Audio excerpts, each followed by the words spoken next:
Ser drogadicto, ser hemofílico. No importa, es lo mismo. Ser gay, ser heterosexual. No importa, es lo mismo. Soltero, casado, blanco, negro. No importa, es lo mismo. Hombre, mujer, joven, viejo, rubio, moreno. No importa, es lo mismo. Rico, pobre, alto, bajo, buen mozo, feo. No importa, es lo mismo. Diestro, zurdo, fuerte, débil. No importa, es Gordo, lo mismo. flaco, alegre, serio. No importa, es lo mismo. Deportista, intelectual, artista, empresario. No importa, es lo mismo. Liberal, conservador, ateo, creyente, provinciano, de la No capital. importa, es lo mismo. Iletrado, universitario, niño, adulto, anciano. No importa, es lo mismo. Alcohólico, abstemio, empleado, profesional. No importa, es lo mismo. Divertido, aburrido, loco, cuerdo, vivo, tonto. No importa, es lo mismo. Ser haitiano, ser norteamericano, ser africano, ser asiático, ser europeo, ser venezolano. No importa, es lo mismo. No importa, es lo mismo. Para contraer SIDA basta con ser un ser humano. Sí, señor, claro que sé que es el SIDA. Una enfermedad demasiado grave. Como las 7 plagas de Egipto, ¿no? ¿Sabes por qué? Porque nosotros endurecimos nuestro corazón a Dios. De estar con varios hombres en la calle. El SIDA es una vaina que le pega a uno, a un hombre, a una mujer. Pues. La gente se le cae el pelo y broma y después se muere poco a poco. Bueno, un flagelo que está diseminado por todo el ámbito del universo, una enfermedad contagiosa. Bueno, es una infección que se puede tomar por las relaciones sexuales, inyecciones. El síndrome de inmunodeficiencia adquirida, que acaba con las defensas de la persona, destruyéndole el sistema inmunológico de ella, que puede dañar a la persona hasta que se muera. Es una enfermedad peligrosa. Síndrome de inmunodeficiencia adquirida. Es una enfermedad de transmisión sexual. Relaciones sexuales, transfusión de sangre. Es una enfermedad crónica. ¿Qué quieres que te diga? Que afecta el sistema inmunológico de las personas, ¿verdad? Y te baja la defensa y te come vivo, pues. Yo soy portador de HIV. Bueno, mira, el mensaje es que en el siglo pasado existía la sífilis y toda la vaina. Es una enfermedad también social, ¿no? El que tiene esta enfermedad es bien rechazado y todo este tipo de cosas. Pero no le paren bola, con tal de que psíquicamente estén normal y manden buenas energías al sistema inmunológico, tranquilo. Pueden meterse cocaína, todo lo que quieran. De pico. Bueno, si lo vas a decir así, no vayas a cortarme la nota porque estoy cansado de la censura, ¿ves? Una enfermedad de transmisión sexual producida por el virus del HIV que produce una caída en las defensas y permite que las enfermedades se alojen en el cuerpo del afectado. Basta con ser un ser humano. Los primeros casos del síndrome de inmunodeficiencia adquirida o SIDA fueron descritos ya hace prácticamente 15 años, en 1981. Su presentación, la manera como como clínicamente mostraba la deficiencia de los sistemas de defensa de la persona y la relación de alguna manera, con la posible transmisión sexual o por productos de sangre contaminados, hicieron pensar que se trataba, que el agente causal, o sea, el agente que causa la enfermedad, probablemente era un virus. Y eso efectivamente, luego de investigaciones tanto en Francia como en Estados Unidos, permitieron demostrar que este síndrome es transmitido por un virus que se denomina virus de inmunodeficiencia humana, o VIH. Se sabe que esta terrible enfermedad ataca fundamentalmente a las personas en su edad más productiva. Si nosotros revisamos las cifras nuestras, las venezolanas, notamos que la mayoría de los pacientes se ubican en la edad entre 20 y 35 años. Este grupo etario es el grupo más productivo desde el punto de vista económico y al mismo tiempo más reproductivo desde el punto de vista biológico. Esto se debe a la falta de un programa conducido por el Ministerio de Educación sobre educación sexual, también a la falta de orientación en los senos del hogar a través de los padres. Muchas veces tenemos miedo de hablar con nuestros hijos adolescentes sobre sexualidad, sobre sexo, porque muchas veces tenemos nuestros propios miedos que no hemos podido canalizar. En Venezuela los patrones de conducta sexual no se han alterado como consecuencia de la epidemia del SIDA. La gente sigue teniendo actividad sexual no protegida, la gente sigue teniendo o pensando como consecuencia del machismo que el tener más mujeres o tener más hombres significa un mayor nivel de lo que significa la personalidad de alguien en particular. Esto, por supuesto, genera enormes contradicciones con nuestra realidad y por eso es muy importante el que se analicen esos patrones culturales acerca de lo que significa la sexualidad del venezolano, porque cada vez vemos que la cifra de iniciación sexual es más temprana. Anteriormente era a los 14 años, hoy en día vemos niñas de 8 y 10 años que inician actividad sexual, por supuesto en un medio total de ignorancia, de promiscuidad, de hacinamiento y de pérdida total de los valores fundamentales del ser. El SIDA se propaga con rapidez y en forma exponencial por todos los países del mundo, aunque en unos más que en otros. Hoy se le considera una pandemia y un problema de salud pública de carácter universal que implica inmensos costos sociales y económicos. La Organización Mundial de la Salud estima que cada día se infectan 500 personas y que para el año 2000 habrá entre 30 y 40 millones de afectados por el VIH, es decir, más o menos el doble de toda la población actual de Venezuela. Por lo pronto, en nuestro país, el número de casos conocidos es de unos 6.500, pero los especialistas estiman que para aproximarse a la realidad, esta cifra debe triplicarse. La enfermedad inicialmente fue descrita y todavía aparece en grupos homo y bisexuales, no por la condición de homo bisexualidad, sino por la promiscuidad, por el hacinamiento, por todo el formato cultural que rodea a estas conductas humanas. El SIDA en Venezuela se inicia en el año 1982 cuando aparece un caso reportado de una persona que se infectó en los Estados Unidos. A partir de ese momento la epidemia ha ido aumentando el número de personas afectadas.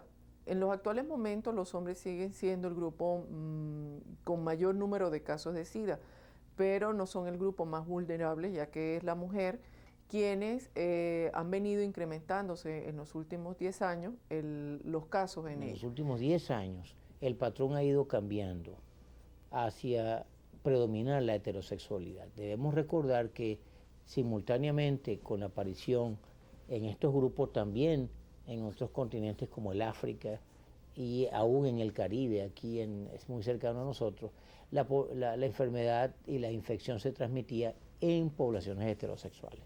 De manera que hoy sabemos muy claramente que es una enfermedad de transmisión sexual que predomina, por supuesto, en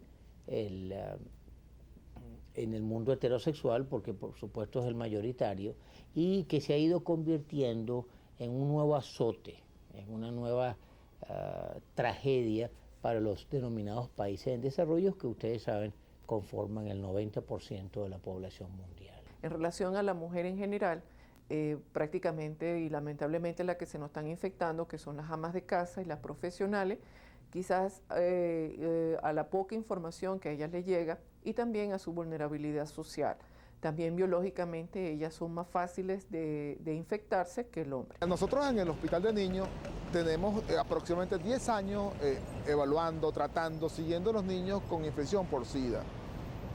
Realmente tenemos una cantidad acumulada de 75 casos hasta septiembre del año pasado. Antes del año 90, en la década, finales del año 90, teníamos solamente 9 casos. De 90 para acá hemos llegado a 70 y tantos casos. Eso nos está diciendo de que hay definitivamente un aumento importante en la incidencia. Y si a eso le agregamos la imagen del subregistro de casos, porque el SIDA, a diferencia de muchas otras enfermedades, es una enfermedad estigmatizante, una enfermedad que quien la padece no la dice, no la pregona. Entonces es muy probable que haya, o seguramente hay un tremendo subregistro.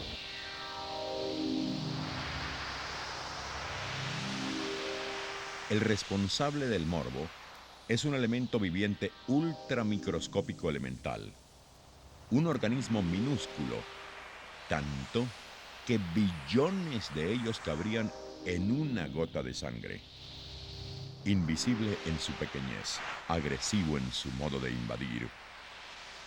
Para subsistir y multiplicarse, se hospeda en una célula humana, que a la larga estalla y libera su carga mortífera de múltiples individuos virales en busca de nuevas células. Así ataca al sistema inmunológico. El cuerpo entonces, incapaz de defenderse, se debilita y termina por sucumbir ante las infecciones que promueven otros virus, las bacterias, hongos o parásitos. Este virus es muy inteligente. Él descubrió, como en el caso de las guerras de las galaxias, descubrieron cómo destruir la esfera grande del imperio negro, el imperio que quería en aquel entonces dominar a la población espacial, que tenía un sitio bien susceptible, y ahí, ustedes se acuerdan, Luke Skywalker lanzó el cohete y destruyó la esfera. Lo contrario, porque es maligno, porque es mortal en este caso, el virus descubrió una de nuestras células que coordina todas las funciones de defensa. Esas células son denominadas los linfocitos CD4. Y el virus, probablemente evolutivamente, en la interacción entre los virus y el ser humano, fue descubriendo el receptor de esa célula, o sea, algo así como un ancla, y por allí penetra, lo destruye y deja inerme, deja impotente a la persona que contrae la infección de defenderse. No puede organizar. Es como si una orquesta dejara de tener un director. Así, en las víctimas del VIH actúan distintas enfermedades que en la mayoría de los casos acaban por matar a las personas. La presencia de la infección aguda por el virus de inmunodeficiencia humana, que se presenta en las etapas iniciales de la enfermedad, es un cuadro clínico muy parecido a una gripe fuerte, que es pasajera. Luego tenemos manifestaciones neurológicas conocidas como el síndrome demencial producido por el VIH o la encefalitis producida por el virus de inmunodeficiencia humana, que conforman entidades clínicas bastante características. Pero lo más importante y lo más llamativo son las infecciones oportunistas que acompañan al paciente inmunodeficiente. Gérmenes que usualmente son poco patógenos para el individuo inmunocompetente. Sin embargo, en el individuo inmunodeficiente, estos mismos gérmenes muestran un grado de virulencia mucho más acentuado. La mayor frecuencia de estas infecciones oportunistas corresponde a aquellas infecciones que ocasionan síntomas gastrointestinales, diarreas muy profusas que llevan a deshidratación y a desnutrición, con dolor abdominal tipo cólico, náuseas, inapetencia, etc. En nuestros pacientes las manifestaciones respiratorias son definitivamente muy importantes. Neumonías o bronconeumonías, la tuberculosis que ha emergido conjuntamente con la infección por el virus de inmunodeficiencia humana, y otras infecciones como la toxoplasmosis y la histoplasmosis pulmonar. Y en tercer lugar, las manifestaciones neurológicas asociadas con gérmenes oportunistas, la presencia del toxoplasma en el cerebro, es decir, la toxoplasmosis cerebral, que es un caso severo que reviste una alta mortalidad, la meningitis por criptococo, sin olvidar la posibilidad de que estos pacientes presenten neoplasias asociadas, linfoma primario y el sistema nervioso central. El virus del SIDA vive principalmente en células de la sangre del infectado, en células del semen, en células de las secreciones vaginales y en células de la leche materna. Y en menor proporción en las de las lágrimas, de la saliva y de otros fluidos corporales, a través de los cuales no se transmite. Las rutas de contagio son específicamente 3, a través de la sangre, del sexo o por vía perinatal.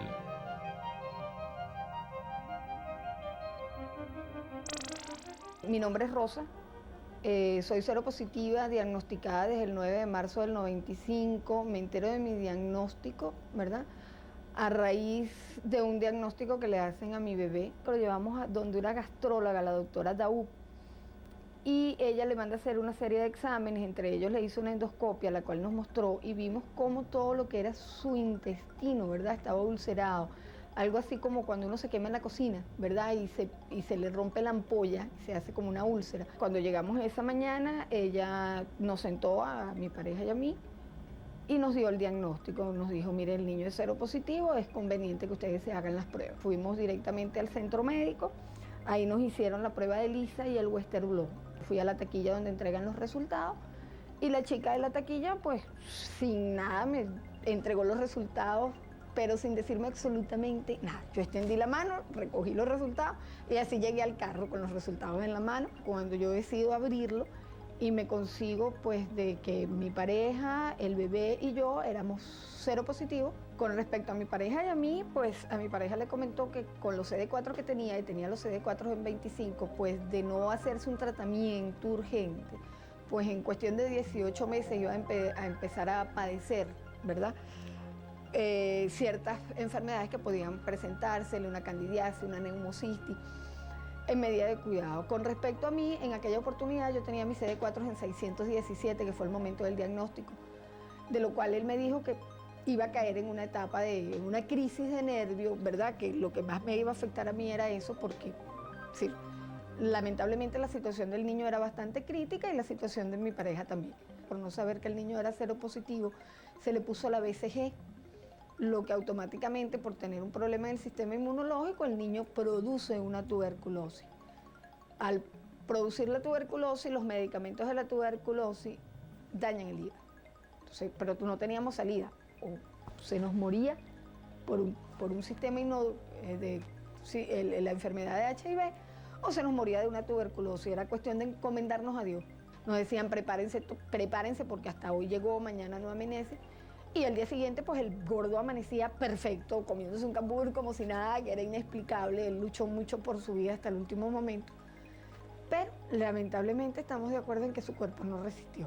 Mientras estuve yo en el hospital, yo estuve sin medicación. Es decir, me emboqué realmente solamente a vivir con el niño metida en el hospital de pata y cabeza. Y el resto del mundo para mí no existía. Vino como una lucha interna entre el yo que no quería vivir y el yo que sí quería vivir, porque tenía 2 hijos, porque tenía que seguir adelante, porque no importa una sociedad, porque lo que importa es la vida. Pero si él demostró tener fuerza y era simplemente un bebé de 20 meses, ¿por qué yo, con 34 años, no lo puedo hacer? Gracias a Dios. Un día tomé la decisión, a raíz de un programa que hizo Orlando Urdaneta, ¿verdad? Con la gente de Amigos por la Vida, de la Casa del Artista. Y ese día tomé la decisión de tomar los teléfonos y buscar ayuda. Empecé a leer, empecé a buscar, empecé a meterme en los grupos, empecé a dar brinco, los hospitales, los médicos, averiguaba por qué sí, por qué esto, por qué da, por qué no da. Empecé a escribirle a asociaciones extranjeras. Hoy por hoy mantengo correo con varias asociaciones. He conocido personas de otros países a nivel de correo seropositivas que han salido adelante en peores condiciones que las mías, sin ayuda, sin apoyo. De hecho, hoy por hoy, el vicepresidente de UNAPRO, que es una asociación de las Islas Canarias, es un venezolano del estado Monagas, el cual me dio mucho apoyo, porque él me dice, mira, yo tengo mi CD4 en 20, tú tienes los tuyos en 600. Yo le hago fiestas a los míos cuando se mueren. Me dice, celébralo, sal a bonchar. Claro, no debes tomar bebidas alcohólicas porque sabes que lo tienes prohibido. Pero celébralo aunque sea con agua. Pero celebra la vida que tienes hoy. Lo peor que le puede pasar a un seropositivo es caer en una etapa depresiva. Y eso lo hace el rechazo. ¿Y cuál es el rechazo? El rechazo social. Realmente los primeros que lo rechazan a uno es la familia. Y no es que lo rechazan, porque realmente tampoco es un rechazo, sino es la parte más acusadora con la que uno se encuentra, ¿verdad? Yo puedo decir, o soy de las pocas personas que mi familia me ha apoyado muchísimo, pero lamentablemente mi hermana y mi madre no lo aceptan, es decir, ellas son mis jueces. Tú te lo buscaste, esa es tu culpa, a ti nadie te mandó, tú sabías que ese era un loco. Pero uno no escoge a la pareja por loca, uno escoge a la pareja porque somos seres humanos y de esa persona nos enamoramos, en esa persona confiamos. Realmente la gente seropositiva no se está muriendo ahorita a consecuencia de las enfermedades, se está muriendo por el rechazo social.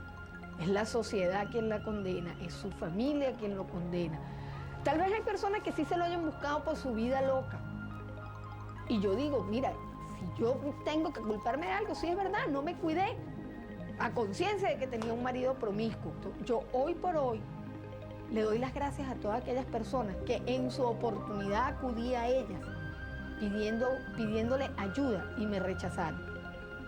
¿Por qué? Porque prefiero que me rechacen ahora y no el día que yo estoy en un hospital. Gracias a Dios, a las terapias, a los grupos de apoyo, a mi familia, de lo que fue una caída, realmente una caída, 2 años después, he logrado sobrellevar.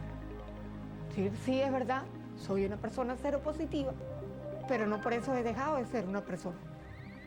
Sigo siendo un ser humano, una madre, una mujer, con capacidad de trabajar, de seguir adelante, de apoyar esto, porque lamentablemente tenemos una generación de relevo que es la que está perdida. es absolutamente necesario que la gente se proteja de diversas maneras frente a lo que significa el riesgo de contraer el virus del SIDA. Si una persona tiene actividad sexual con otra persona y esa otra persona tiene relaciones con 2 personas y esa otra tiene con 2 personas, para no hablar de promiscuidad, tenemos que en un año tenemos una progresión geométrica de más de 128 personas. O sea que un contacto sexual significa que usted ha tenido contacto con 128 personas en un lapso determinado de tiempo. Si a eso usted le añade cifras en las cuales la promiscuidad sexual, el hombre que tiene varias mujeres o las mujeres que tienen varios hombres o las personas que tienen conductas bisexuales, el problema es por supuesto muchísimo más grave y muchísimo más extenso. De tal manera que mientras más contactos sexuales se producen con distintas parejas, más riesgo existe de adquisición y transmisión del virus. En este sentido, la cadencia y tempo de la sociedad actual en nada contribuyen. Una sociedad que promueve por todos los medios una filosofía en torno al placer material y difunde el paradigma del disfrute sexual sin ataduras, al tiempo que pugna por desprenderse de los viejos valores, entre otros, el de la solidez y estabilidad de la familia. Hemos perdido la atención, hemos perdido el interés y a veces hasta nos hemos vuelto descuidados en relación al virus, y el virus está allí esperando, acechando al episodio de promiscuidad, al hacinamiento. Por supuesto, esto se complica cuando nos encontramos dentro del contexto integral de ser pobres, tener poco acceso a una educación, vivir en condiciones de fácil contagio, en términos, por supuesto, de transmisión sexual, y carecer de posibilidades que no sea el uso de preservativos, de beneficiarse de los nuevos avances que más adelante ustedes van a escuchar. Y aún el uso de preservativo es difícil, porque es un costo alto y porque no existe en la cultura diaria de la persona que vive en nuestros cerros o nuestros barrios. Por lo tanto, se requiere redoblar esfuerzos en busca de medicamentos y vacunas, en procura de una solución radical, pero ello, sin duda, no será a corto plazo. El diagnóstico de la infección por el virus de inmunodeficiencia humana consiste en demostrar que un individuo ha estado expuesto a ese virus. Hay 2 formas de demostrar la exposición. Una es los anticuerpos que el organismo produce en respuesta a la infección por el virus, y la otra forma sería diagnosticar la presencia del virus mismo. Lo más común, lo más sencillo y muy certero es la demostración de los anticuerpos por exposición al virus, ya que estos aparecen en casi el 100% de los casos apenas a las 6-8 semanas de un individuo haber estado expuesto. Es lo que comúnmente llamamos hacerse una prueba de ELISA o un confirmatorio por Western blot. La prueba de ELISA consiste en poner el suero de la persona que se está estudiando en contacto con unos reactivos que contienen un lisado del virus y las proteínas virales, y a través de un sistema amplificador nosotros podemos detectar la presencia en ese suero de anticuerpos que reaccionan con ese lisado viral. Cuando hacemos un ELISA solamente podemos decir que hay una reactividad a la prueba. Es una prueba que es muy sensible, que puede tener falsos positivos. Ella fue diseñada fundamentalmente para bancos de sangre y no para diagnóstico. Es por ello que cualquier persona con un ELISA reactivo debe someterse a una prueba confirmatoria, en la cual lo que hacemos es demostrar que esos anticuerpos que dan reactividad en el ELISA realmente están reaccionando contra las proteínas aisladas del virus de inmunodeficiencia humana. Entonces el Western blot es una prueba un poco menos sensible que el ELISA, pero es altamente confiable, es mucho más específica. Entonces una vez que nosotros demostramos que una persona tiene anticuerpos contra las proteínas aisladas del virus por la prueba de Western blot, nosotros hablamos de que esta persona está infectada. Porque cuando un individuo se expone al virus de inmunodeficiencia humana, sabemos que la infección no se elimina porque el genoma del virus se injerta en el cromosoma de las células de la persona y allí se va a quedar por el resto de la vida. Entonces, una persona con anticuerpo ha estado expuesta al virus y está infectada. Por lo tanto, va a transmitir la infección por las vías de transmisión que nosotros ya conocemos. Desde hace 1 año y medio quizás se han introducido al mercado nuevos tratamientos, fundamentalmente los que inhiben la proteasa del virus, y en combinación con los tratamientos que teníamos antes, que ahora se llaman cócteles de drogas, se usan 3, 4 drogas, ofrecen al individuo realmente una perspectiva de sobrevida que todavía no podemos medir. Sabemos que cuando el individuo se somete a estos tratamientos, el virus deja de replicarse, y eso lo sabemos porque hacemos una prueba que se llama de carga viral, y hay personas que ya tienen 1 año y medio y hasta 2 años en los cuales su virus no se está replicando. Nosotros no podemos saber si la infección se va a eliminar, pero es posible que esta sea una de las posibilidades y por ello abre una nueva perspectiva de vida. Quizás pudiéramos hablar en algunos años que la infección por VIH es una infección crónica que es controlable y que no es definitivamente un estigma mortal, lo cual no implica que no tenemos que seguirnos protegiendo. Recordemos que no hay vacuna disponible y que esto es solamente el tratamiento de la infección, pero siempre es preferible no infectarse que tener que tratarse. En la medida en que nosotros tengamos tratamientos eficientes, que podamos disminuir la carga viral, podamos disminuir la replicabilidad del virus, hay menos ataque a los CD4 y mejora el sistema inmune del individuo, y por ello podemos ahora prolongar no solamente el tiempo de vida, sino quizás la calidad de vida de estos enfermos. Mientras tanto, es imperativo el estudio y la educación sanitaria, dirigidos a los grupos de más alto riesgo y a la comunidad en general, para comunicar que la prevención es la única forma efectiva de evitar el SIDA. Como herramienta prioritaria, debe apelarse a campañas educativas de información, sensibilización y capacitación dirigidas a todo el país, en especial a las mujeres y a los niños. Es un reto permanente al ingenio, al coraje y a la solidaridad humana. Es un problema educativo y un reto, porque no solo se trata de impartir instrucción o entrenamiento sexual. Es un problema educativo y un reto, porque suponen un modo avanzado de ver la vida, en que los seres humanos sean considerados personas y no simples mecanismos o animales biológicos.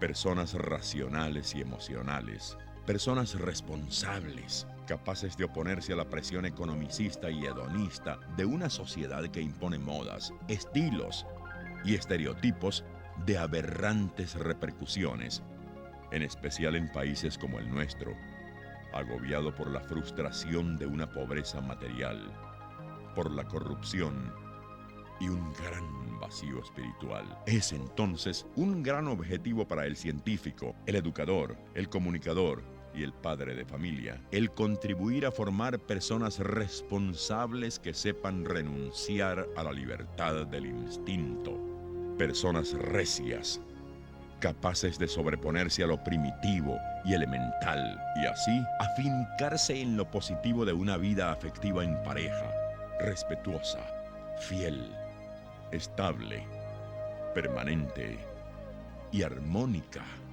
El SIDA es un problema de todos.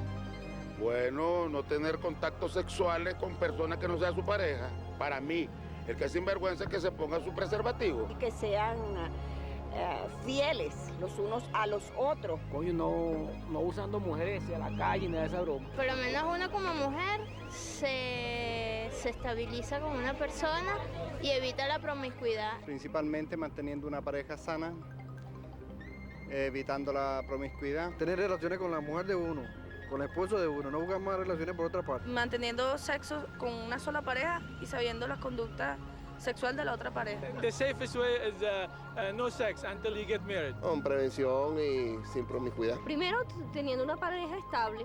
Segundo, utilizando preservativos. Sí, con el sexo seguro. Y no tener relaciones extramatrimoniales. Tener relaciones siempre con una sola persona. Evitar el libertinaje. Según la prensa, o lo que te dije anteriormente, debe ser el preservativo.